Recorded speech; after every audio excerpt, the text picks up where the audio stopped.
Hi tubers. Alright, so I'm here. Whoa. Just trying to take y'all on a little trip real quick. A new installment of judging.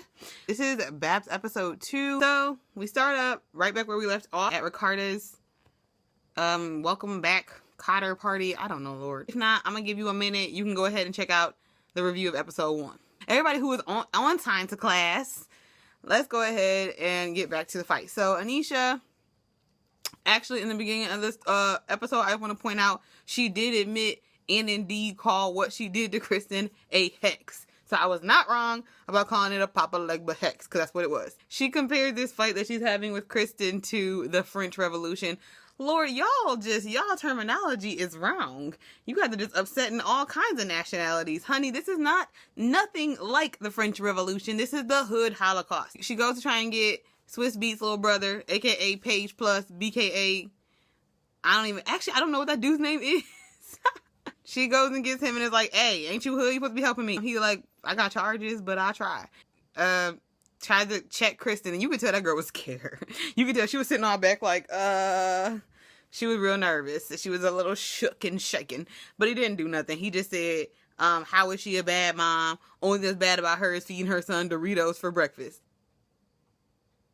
Kristen's comeback, her real just, snap worthy, or I guess she thought it was, comeback to this is, you have neck tattoos, so you have no credibility. These people, I could not write it better. But apparently Lifetime can, because that's exactly what she said. And tells Ricarda, I'll buy you another scepter. Girl, just give me $1.50. We'll be fine. We'll call it even. Buy me some gum. It'll be the same. Like, really? She acting like this scepter actually, like, was a real thing. I thought this was like a joke. But, whatever. He was like, oh, don't worry about that scepter. It's just disassembled. It's just like a black person, ain't it?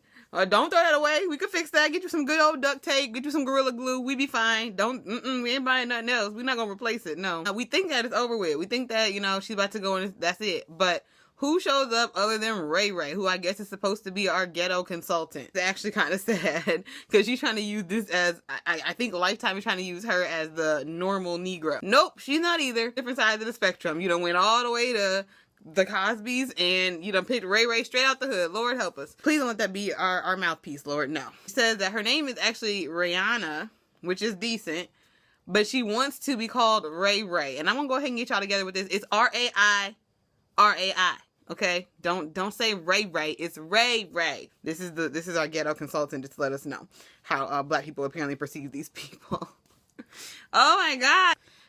Ray Ray comes in, and Ray Ray is a multitude of things. She is the niece of Page Plus Swiss Beats' little brother, Brandon's client. Brandon is a lawyer. This girl's a felon, and she owes Anisha money, okay? Now, this is an undisclosed sum of money for now, but don't worry, I'm gonna let you know how much money it is, or something like it. And she claims it's because Anisha bailed her out of jail for traffic ticket. No, honey, those was trap tickets. It's not the same thing. You did not go to jail for no traffic tickets, honey. That girl, she got neck tattoos too. After that, she leaves. Anisha's like, I'm through. I can't deal. Blah, blah, blah, bye. Okay. God, every time I see a shot from her from the back, I'm just like, Jesus, she lies to you. Like, she look kind of normal shaped up here, and you get a shot from the back, and she like that lamp right there. That's exactly what she looked like. Next shot, we go up in Anisha's house. The girl almost had me fooled. Like, maybe I'm half BAP or something, because the girl asked her son, do you want some Swedish fish? And I was really like, I feed that kid some fish for breakfast. I thought it was really like a fish from Sweden. Lord, did I almost fall out and just die, come back to life and die again when I realized that she meant the candy, the red Swedish fish that you get like from the movie or from the dollar store.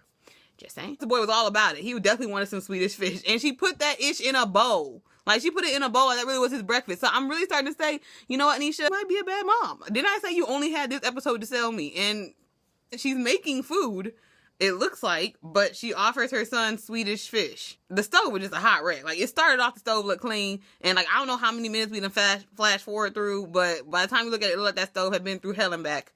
I don't know what she was cooking. Probably SpaghettiOs. It looked bad.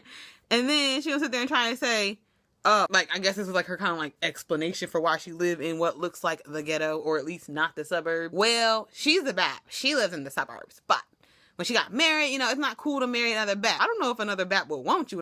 So she stands by it. This is why she, her husband don't look like he got no money, is because he doesn't. Her husband decided he wanted to live in the city. In the city.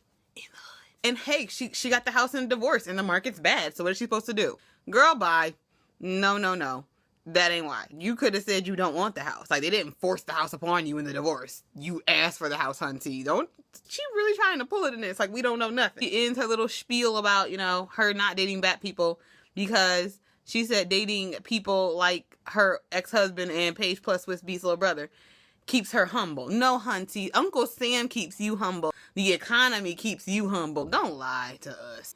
I meant to say, when Ray Ray showed up at Brandon or at Ricarda's party, Gina looked real excited to see her and eager to meet her. And then it comes to find out that this ain't the first time she done met this girl. So Ray Ray is part of the crew. They just trying to play her out, but she seems to know everybody. So now she homegirl with Gina, Brandon's client, and Swiss Beat Paige plus his little his niece. And by the way, Ray Ray looked like she's like as old as Anisha. So I don't understand how that's his niece. There's some odd math going on in there, but my bro do stay rocking a hat, so he could be like 50. I still don't own the store. That's just a shame. I already made my little forecast with Brandon, and I'm just so sorry, but when Ray Ray walked up in that room, and Gina just got all real excited. My spidey senses are tingling. You'll see. It's fitting. You got the short hair, you know what I mean? The sob, you know. She seemed real powerful and forceful. This is the only person I've seen her be even mildly affectionate towards, and it's a woman. I'm usually wrong about these things. She's hanging out with Ray Ray by herself, having lunch. Okay, now Ray Ray's supposed to be the resident hood rat, right? But they cool. Ray Ray finally opens up about her owing Anisha money, and she says she owes Anisha, and I quote, $200, $250, $270. Is that in the same family as 5011? Because I don't know what that is. Apparently money is not a thing to her. She's not worried about it. Like, people that owe you money is never worried about it. That's why it's a problem. We know you ain't worried about it. She gonna give it to her for a gym membership, and I was like, brr. Ray Ray is apparently cussing at what looks like a, you know, upscale version of like my hacienda. Gina is still embarrassed nonetheless. And she says, don't say that. Don't say that. Say bull squit. Or just don't curse. You know, like, you don't really need to. That's really weird. Like, people still from a distance will assume that you're cursing. Say hizzy naw. I'm gonna say hizzy naw to saying hizzy naw. Resident Hood Rat just acts a total ass when it comes to something that looks like she ordered Turkish pizza and she is just straight tripping about this. I'm gonna give you a big fat chica adios. We gonna jump up into the range with Kristen and her mama. Kristen wearing what looks like the real version of what Anisha was wearing at the symphony. Like, this is what Anisha's coat wants to be, but can't afford to be because it's made out of teddy bear fur. And I realize now that her voice is about to be real annoying to me. But I hope they don't have a lot of long scenes with her in it. It doesn't sound they do right now because she has to taste too much class to be in this that often. Give me real Kourtney Kardashian life right now. Like, mom, she's spat in my face and I can't with your voice, so just stop. Her mama do seem like a little bit refined, but she asked her mom, like, mom, has anybody spit in your face? And her mama made a face like, hell no. Hizzy no. Swiss Beat Paige Plus is at Anisha's house, and they're about to have a refined dinner, right? And she says for him to set the table. I don't think he knew. They tried to, like, they really tried. Like, I think what they tried to do is make them seem more high class by dumbing everybody around them down. So it makes it like they understand things. It's like, no, he just stupid. Like, I know people from the hood that know what set the table mean. In fact, that's the only places I go where they do set the table, is in the hood. Don't you know that people be setting the table with paper plates and stuff? Everybody know that one person be like, hey, go set the table. And they be like plastic cups and stuff. She's not upper class. He's just real low class. Apparently now all of a sudden Anisha got an assistant, right? But catch this.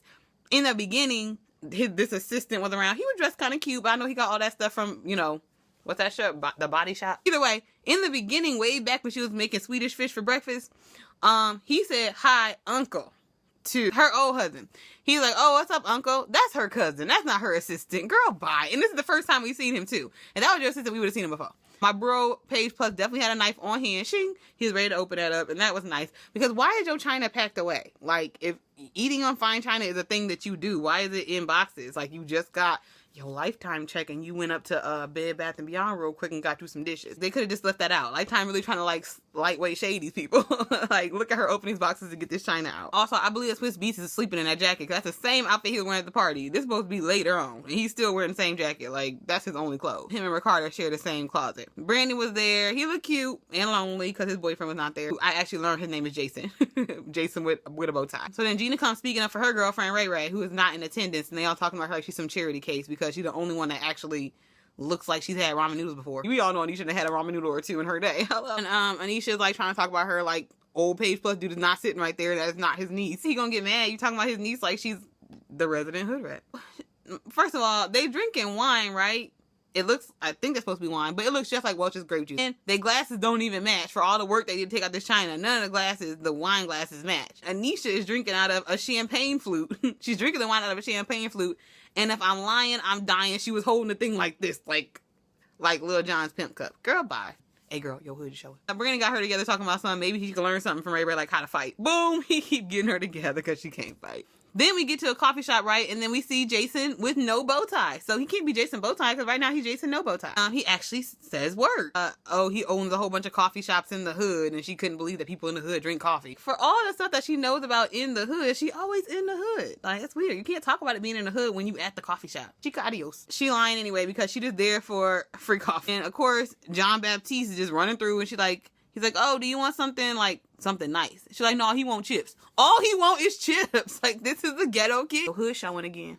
It seems like once Gina and Jason no bow tie start talking, like nobody's really into this BAPS stuff besides Anisha. Like, Anisha gives what I'm sure will be one of the great taglines of this show. If she was in the hood, she'd be scared and she'd ask her white friend, how do we get out of here? Girl, bye, you comfy in the hood. Because first of all, you at a hood coffee shop with your kid begging for some more chips again, just like he was last episode in the hood, begging for chips at Page Plus, looking real at home. Girl, you be in the hood, so stop playing. Apparently going on this radio show, Gina was trying to invite her and he was like, I don't want her to come.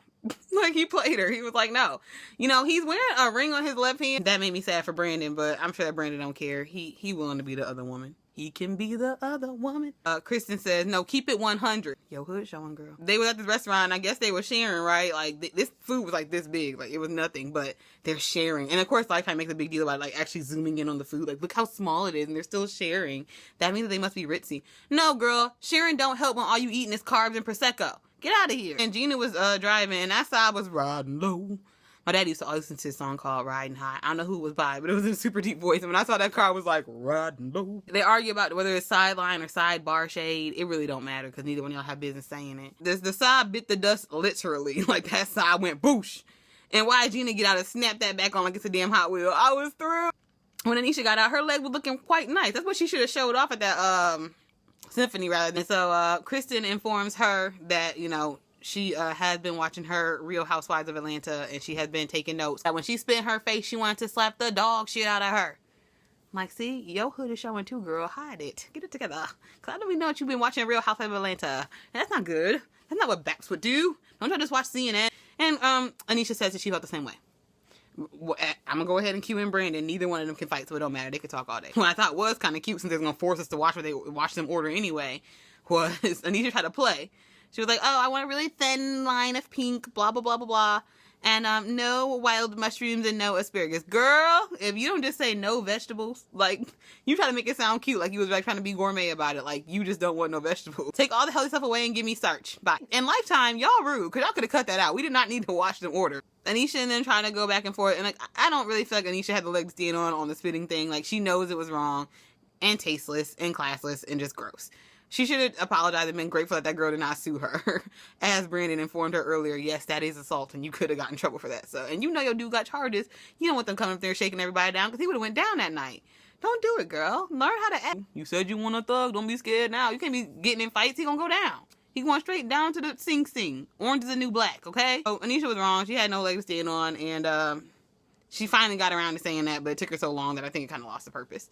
Anisha, they go back and forth. She tells Anisha that she needs to write she owes her husband an apology, and little baby Jane an apology, and, you know, John Bonet an apology. She owes everybody an apology, and she wants it written in a formal letter. We both know that neither one of y'all could draft a formal letter if your life depended on it, so just stop. And that makes no sense. I don't understand why she owes all the people an apology. Shoot, you know she almost choked on a damn ham bone apologizing for herself. So Anisha says, no, I'll pay for this, boo. Boom. Paid it. And then she left. She left her there. Like, I think Anisha actually won this round. Like, I don't know how you could be absolutely 1,000,000,000% wrong and still actually win the fight. She's like, I got this, coach. I'm gonna start using that. She killed her. So, somehow the girl who spit in her face and pretty much, like, outright lied about why she did it actually ended up still winning. So, for that, Kristen, you lose points. Tune in next week for another episode of Bougie Bull. See ya.